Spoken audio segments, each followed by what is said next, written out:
Hello guys, welcome to our YouTube channel, and today we are going to learn how to edit your Facebook Reels after posting. So let's get started. So if you want to edit your Facebook Reels even after posting them, then what you can do is follow some easy steps.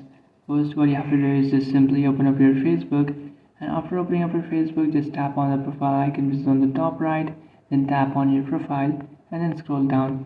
After scrolling down, you should find your reels that you have posted. What you can do is just simply head over to that reel and then tap on the three dotted icon which is on the top right of that reel and then tap on edit reel.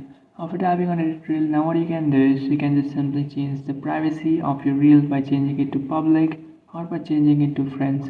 But if you want to change your reel, then what you can do is just simply tap on the reel which is on the top left corner of your screen, and from here you can just simply add a photo from your gallery. So you can't remove a photo but you can add one. So what you can do is just simply tap on add from gallery and then add any photos and you can edit them. After doing that, just simply tap on save, and after tapping on save, your reel will be changed. So that's it guys, this is how to edit your Facebook reels after posting. If you find this video helpful, don't forget to like and subscribe to our channel.